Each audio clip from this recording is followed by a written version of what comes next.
E aí, pessoal? Hoje a gente vai mergulhar em Mateus capítulo 11 e olha, se prepara porque esse capítulo é uma verdadeira montanha-russa de emoções, sabe? A gente vai da dúvida mais profunda lá de dentro de uma prisão, passa pela rejeição ali na cara de todo mundo e termina com um dos convites mais incríveis que existem. A coisa já começa tensa, logo de cara. E essa pergunta, ela não vem de qualquer um, não. Ela vem de uma cela, de uma prisão. Dá pra sentir o peso da incerteza, da urgência, né? É o tipo de pergunta que, de certa forma, a gente também se faz nos momentos difíceis e que prepara o terreno pra tudo o que vem pela frente. E para entender o peso disso, a gente precisa lembrar quem está perguntando. É João Batista, o cara que preparou o caminho, que batizou o próprio Jesus, e agora ele está lá, sozinho, preso, de frente para a morte. E mesmo ele manda seus discípulos para ter certeza. Isso é muito humano, né? Mostra que até os gigantes da fé têm seus momentos de dúvida, de angústia. Então, tá. E como Jesus responde a uma pergunta dessas, com tanto peso? Ele não chega e fala assim, sou eu. Não. A resposta dele é diferente. Ele aponta para os fatos, para o que ele está fazendo. A resposta não é uma palavra, é uma ação, é uma demonstração. A instrução que ele dá para os discípulos de João é muito direta. Ele fala: voltem lá e contem para o João o que vocês estão vendo e ouvindo. E aí vem a lista. Cada item dessa lista é algo, uau, poderoso. É como se ele dissesse: minha identidade não é uma ideia para discutir, é uma realidade para ser vista. A prova está aqui, no que eu faço. E olha que interessante, essas obras não são aleatórias. Cada uma delas é um eco direto das antigas profecias, lá do livro de Isaías, por exemplo. Então, ao falar dessas coisas, Jesus estava mandando um recado bem específico para João. João, lembra das Escrituras.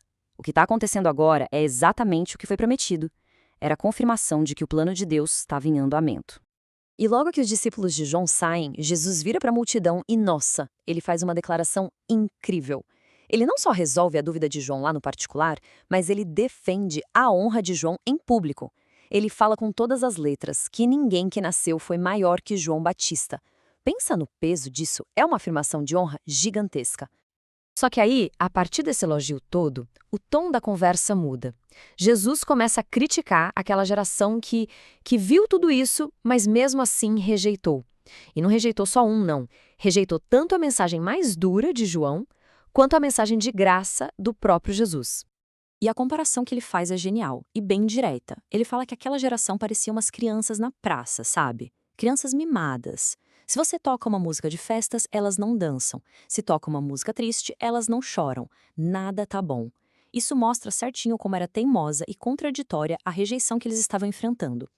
E aqui a gente vê essa hipocrisia na cara. Pensa bem, João Batista aparece vivendo de forma super rígida, jejuando, e o que dizem? Ah, esse aí tem um demônio. Aí vem Jesus, comendo, bebendo, participando da vida, e o que dizem? Olha lá, um comilão e beberrão. Que a gente, o problema não era o estilo, não era o mensageiro, o problema era o coração de quem o ouvia, que simplesmente não queria aceitar. E aí Jesus fecha essa ideia dizendo o seguinte: a sabedoria é justificada por suas obras. Ou seja, no fim das contas, o que prova se algo é verdadeiro não é a opinião da maioria. Não são as críticas. São os resultados. São os frutos. As ações falam mais alto que qualquer acusação. Aí o assunto fica ainda mais sério. Porque essa rejeição toda tem consequências. E são consequências piores para quem viu mais de perto, para quem teve mais provas. Jesus, então, começa a falar diretamente com as cidades onde ele mais fez milagres. Lugares que foram o palco do ministério dele, mas que mesmo assim não se arrependeram. E a comparação que ele faz é de arrepiar. Ele basicamente diz que se os milagres feitos ali tivessem sido feitos em Sodoma, a cidade ainda existiria. O recado é claro: quanto mais a gente recebe, maior é a nossa responsabilidade. Para Jesus, ver tudo aquilo e não mudar de vida era algo ainda mais sério do que os pecados de cidades que se tornaram símbolo de maldade. E então, no meio disso tudo, o capítulo dá uma virada de 180 graus. A gente sai desse tom de denúncia, de julgamento, e entra num momento de oração. Uma conversa íntima entre Jesus e o Pai que revela o coração de todo o plano de Deus. Jesus agradece a Deus por esconder essas verdades dos sábios e entendidos e revelá-las aos pequeninos. Isso é uma inversão total de valores, né? A verdadeira sabedoria espiritual não é para quem tem mais estudo, para a elite religiosa, mas sim para quem tem um coração simples. E é bom a gente entender o que são esses pequeninos. Não tem a ver com idade ou com ser inteligente ou não. Tem a ver com a postura do coração. São os humildes, os que não se acham donos da verdade e que, por isso mesmo, têm o coração aberto para receber algo de Deus. E tudo isso nos prepara para o grande final do capítulo. Depois de falar de dúvida, de rejeição, de revelação, Jesus oferece a solução para todo esse peso. Ele faz um convite para todo mundo. E esse convite começa com um reconhecimento muito honesto da nossa condição. Ele diz: venham a mim, todos vocês que estão cansados e sobrecarregados. Ele está falando com todo mundo que se sente esgotado. Não só do trabalho, mas do peso das cobranças, das regras religiosas pesadas, da ansiedade do dia a dia. E eu lhes darei descanso. A promessa é essa, simples, direta, descanso. Ele não oferece mais uma lista de coisas para fazer, mas um alívio de verdade. A palavra usada aqui é como achar uma sombra e água fresca no meio do deserto, sabe? É um refrigério para a alma.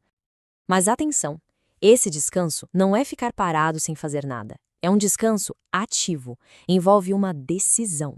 A decisão de trocar um fardo pesado por outro, de pegar o jugo de Jesus e começar um novo jeito de viver. Para quem não sabe, um jugo é aquela peça de madeira que une dois bois, por exemplo, para eles trabalharem juntos, dividindo a carga. Então, o que Jesus está oferecendo não é mais peso, é uma parceria. É um convite para caminhar do lado dele, aprendendo com ele, deixando ele ajudar a carregar o peso da vida. E ele termina com essa garantia, porque o meu jugo é suave e o meu fardo é leve. Num mundo que bota tanto peso nas nossas costas, o caminho dele é descrito como suave, como leve. Isso não quer dizer uma vida sem problemas, claro que não, mas significa que o jeito dele de viver não nos esmaga, pelo contrário, nos restaura, torna a caminhada possível e com um propósito. Então, resumindo a jornada que a gente fez nesse capítulo, a gente começou com a dor da dúvida humana, lá com João, depois vimos a resposta na evidência das obras de Jesus, encaramos a realidade dura da rejeição e, por fim, chegamos na solução que vem de Deus, um convite para encontrar descanso nele. E isso tudo deixa uma pergunta no ar para a gente pensar, né? Num mundo tão cheio de fardos pesados, de coisas que a gente carrega, o que significa, na prática, aceitar esse convite para um modo de vida que é leve? O que seria trocar os nossos pesos por esse jugo suave? Essa é a grande questão que Mateus 11 coloca para a gente.